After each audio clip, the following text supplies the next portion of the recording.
Right, so I'm going to show you exactly how I added $600,000 of annual recurring revenue into my business with just 4 emails in about 4 weeks. And honestly, even I did not expect this to work the way that it did. So I'm going to show you step by step what I sold, how I sold it, and why I was left thinking, why on earth did I not see this sooner? In case you don't know me, my name's Olly Richards. I went from being a broke jazz musician to building multiple online education businesses, selling millions of books, and now mentoring others in their own education businesses. Now, here's the thing. For years, I actually avoided recurring revenue models in my business because I associated it with memberships. I was convinced it was going to be this massive undertaking. I'd need to build out community platforms, create endless monthly content, figure out retention systems, reduce churn, all of this stuff. And so I always just stuck with my tried and tested model of building an audience, selling stuff to that audience, and then selling more stuff to that audience. Simple. But what I'm about to show you is what happened when I finally decided to just try out recurring revenue in a new model inside my business and discovered that this recurring revenue is actually rather nice. So let's start with the offer. For the last few years, I've been running an advisory business where I work with established education business owners one-to-one, and I love that work, but there were 2 problems. First, when you work with someone one-to-one, you're only ever helping one person at a time. And I wanted to have more impact. I'm a teacher, that's who I am. And then second, one-to-one revenue tends not to be recurring. So people pay you for an engagement, the engagement ends. Some people will renew, but you're effectively back to square one at the end of each engagement. This is fine. It's part and parcel of a very high-ticket consulting model. But I started to think that if more impact and more volume is what I wanted, a recurring revenue model would be the ideal way to run it so that I could just focus on one thing and growing that one thing over time, and then wake up at the beginning of each month actually knowing what revenue was guaranteed to come in. My entire ethos with every business that I own is that I want it to improve my lifestyle, not take away time. And so I always look for my businesses to do $1 million in profit with a largely passive delivery model for me. That's my goal. So in my business Story Learning, which is quite an active sales model actually, I achieve this freedom for myself with team. But because my new business is a personal brand, I needed to make marketing and sales as simple as possible so it didn't overwhelm me, which is why recurring revenue suddenly becomes very, very attractive. So I knew I wanted to create a program for online educators.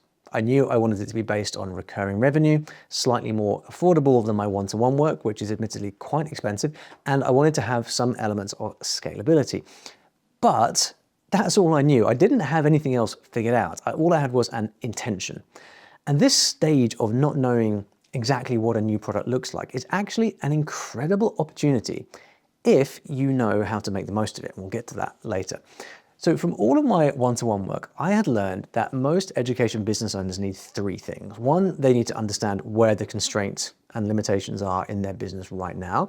And this understanding of your own business is key because without this, you can't get buy-in for the next part, which is 2, strategic input from someone more experienced to say, yeah, this is the strategy that makes sense. This is what the business needs in order to scale. And then 3, they need the ability to get help on specific roadblocks as they come up over time. Not theory, not a course that they watch by themselves, but actual support from someone when they get stuck. Those were the 3 things that were needed. I knew that was going to be the foundation. But the specifics of what this new program would actually look like, I didn't know yet. It was all conceptual. I knew that it was going to be a process of figuring it out as I went, just like every business I've ever built has been. So now I've got this concept for a program, but I didn't know what the best format was going to be. Should there be a course, live call, a community? I had no idea. And the only way I was going to figure that out was by actually launching the program and working with people. Option 1 was disappear for 6 months and build something that might end up being completely wrong. Or option 2, start with a best guess and an intention, and then run that with a small group of people and figure it out together as I go. For me, I would get to learn what the best format of the program actually needed to be, and then for them, they would get my full attention and help while I figured it out. Now, so many people make the mistake of going for option 1. They spend ages building something without validating it first. So I went with option 2, just get started, figure it out together. The advantage here is that for me, I get to learn what the best format of the program actually needs to be because I get to observe what works and what doesn't. For the people on the program, they get the benefit of my full attention and time and help while I am figuring the program out. So it's a win-win. And here's what I realized. Instead of hiding the fact that this program didn't exist yet, and even I didn't know what it was going to look like, I could turn this into a feature. I could be completely transparent and say, look, I'm building this program and it's not ready yet. In fact, I haven't even started making it. I'm going to be building it live over the next 12 months. And you have an opportunity to be there with me from the start and build this together. And this approach actually becomes very, very appealing for the early adopter archetype. So these are people who thrive on being involved in new, exciting things, being the first through the door. So this was the core value proposition. I'm going to help you scale your education business with the frameworks and strategies that I've used to help many 6- and 7-figure business owners in the past. That's what you get. In return, you help me figure out what this thing actually needs to be. We're going to build it together. You're going to get more access to me now than anyone who ends up joining later. And here's the thing, if I had built this program in advance, I would have got it wrong, guaranteed. Let me give you an example. So inside this program, which by the way is called Elevate, everyone completes a business diagnostic, which is an intense, in-depth scaling framework that I use with my private mentees. It helps them analyze their own businesses across 8 different dimensions, like marketing, team, business model, and figure out exactly where the constraints are and where the opportunities are. This is the diagnostic. What I didn't anticipate was how powerful this would be. Business owners on the program were coming out of this diagnostic saying, I've learned so much. I feel like I already know what I need to do. They didn't need to be told what to do because the process of going through the diagnostic had actually revealed the answer to them already. So as a result, I ended up completely changing the onboarding pathway that new students take as they come into the program. For the first month, they do nothing but that diagnostic. They don't get access to anything else in the program because I want them fully focused on that diagnostic for the first month. And this is quite radical because if I had just designed this on my own in a vacuum, I probably would have stuffed the first few weeks with all kinds of things like community, live calls, all of this stuff. The only reason I discovered that the diagnostic was the star of the show and had to be the first step on the program was because I was building it alongside real people with real businesses. And this is exactly how I think anyone should validate and launch a new offer, because most people do the opposite. They disappear for months. They go into monk mode. They build an entire membership platform, record dozens of videos, design complex onboarding sequences, and then they launch and hope it works. But when you launch this way, small, scrappy, before it's ready, you avoid all of that. You validate on day one, you build based on what people actually tell you that they want, and you stay connected to the work that made you want to do this in the first place. As the educator, as the business owner, what this requires of you is to have the confidence to be the value in your own program, to use your time, attention, and presence to give your students what they need as you figure out the shape of the curriculum. One thing to remember is to limit the numbers in that first intake, which I'll talk about in a minute. And by the way, if you are an education business owner and you'd like to work with me directly, the program I've been talking about, Elevate, is coming out of beta soon. So you can find more information and potentially apply if it seems like a good fit before the price goes up and it opens up to a wider group. Link in the description if you'd like to find out more about that. So that was the offer and the approach. Now let me show you exactly how I launched this thing. And I want to be clear, this isn't just how I launched this one program. This is the method that I use now for launching any high ticket program for the first time. And I call it the gate method. And the name is deliberate because what you're doing here actually is erecting a gate. You are deliberately putting friction in the way and not just letting every person apply. You're filtering. You're making sure only the right people get through, because when you're launching something new, something that doesn't exist yet, you cannot afford to have the wrong people in there. You need early adopters. You need people who trust you and who are willing to figure this out alongside you, not skeptics, not people who are going to complain that things aren't polished yet and you missed a dot off one of the I's in lesson 33, none of that stuff. And so here is the gate method, 4 steps in the order you would actually build it. Google Doc, application, text message, emails. So let me walk you through each one. First, I started off by writing a Google Doc, otherwise known as an offer doc. That's my sales page. 958 words it was, pretty short. It read like a blog post or a personal letter. And I just talked about what I was building, why I was building it, what I knew would be included, and also what I didn't know yet. And I was completely transparent. I even asked them directly, do you believe in me? I used those words, those 5 words. Do you believe in me? Because that's really what it came down to. If you trust that I can help you and you're willing to be part of this journey, well, nothing else matters. We'll figure out the rest. And you know what? That question filtered for exactly the right people.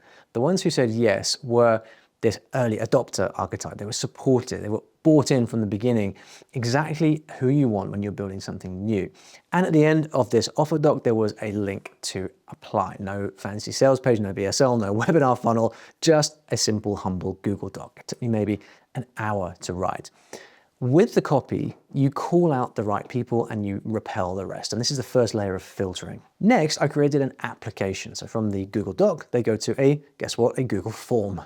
Really simple. There's no genius rocket science here. Google Doc to Google form, people would apply. And this is where the gate actually happens. This is the real friction, the filter. I needed to make sure that I only got people who were serious. Early adopters, people who believed in me and wanted to go on this journey.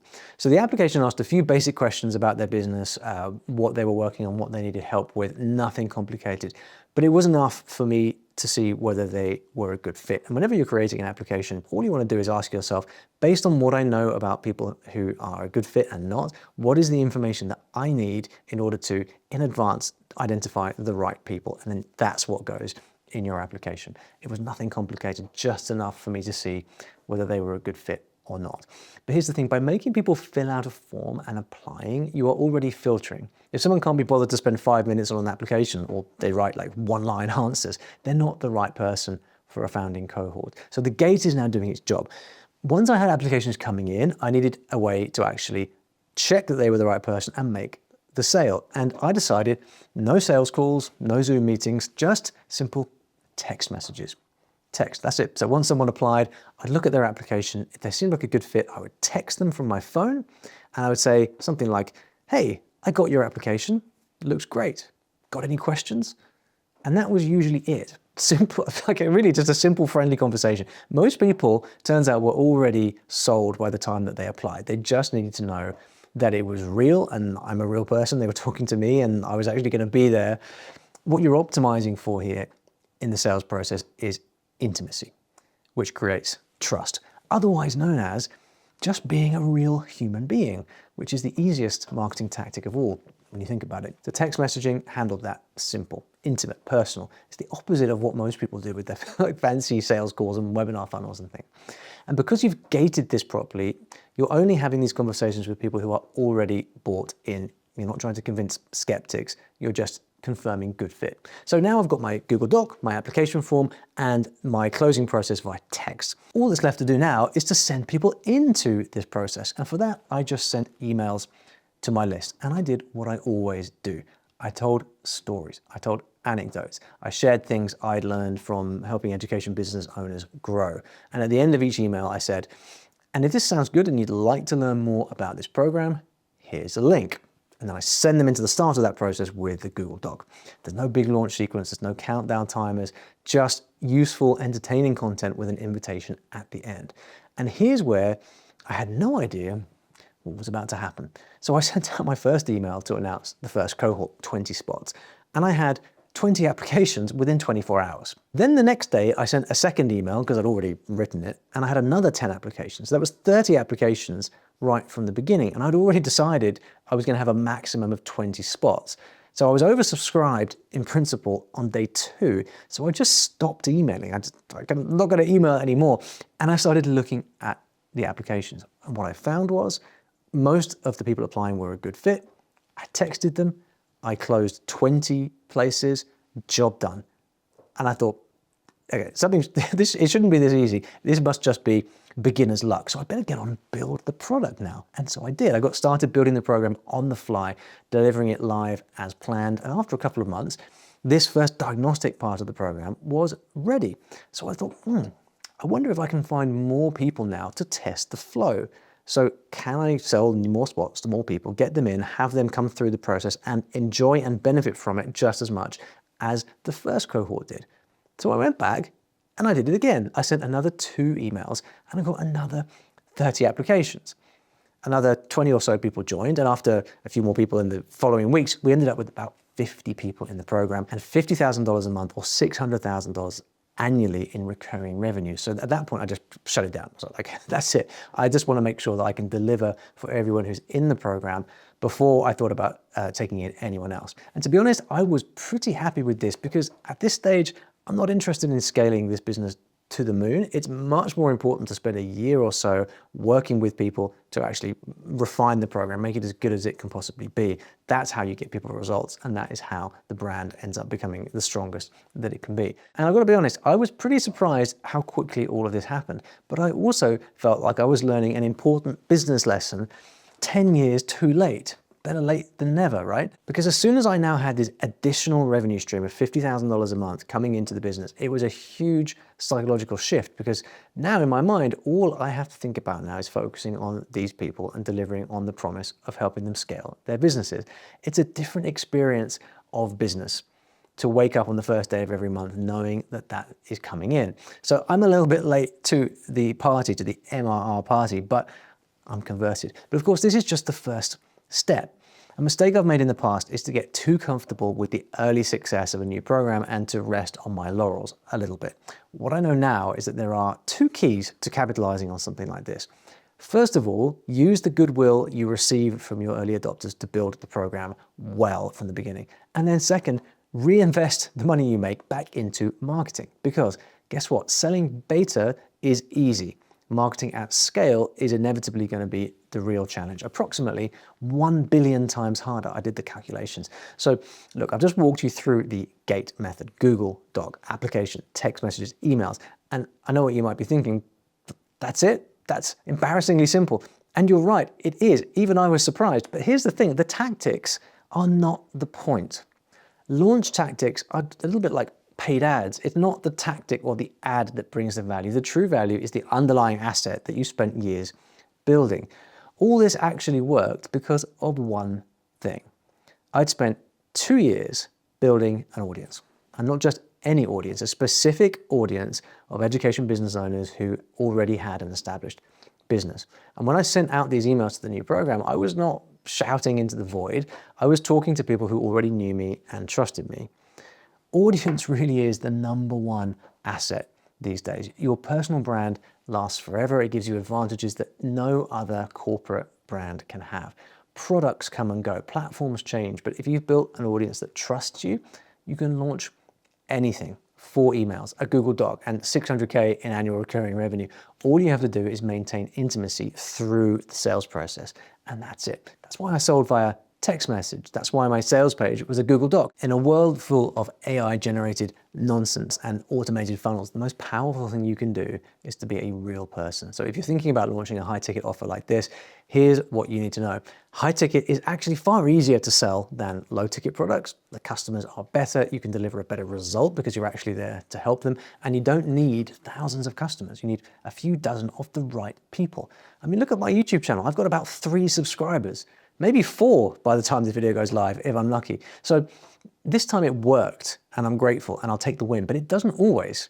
And it's the counterfactual that's interesting. If this hadn't worked, the process is still valid because I would have wasted practically 0 time. I would have learned the lesson and moved on. I hadn't built anything in advance. And this is where the tactics do have value and can save you from wasting time and maintain speed and momentum in your business. So now you know exactly how to launch and validate a high-ticket recurring offer. But here's the thing, none of this works without the foundation. The audience, the trust, the positioning that makes people want to buy from you. And if you're wondering how I actually built this foundation, this audience, how I started making 6 figures in my first year without a single funnel, without a sales page, without any of the stuff people say that you need, I break down the entire process in this video right here.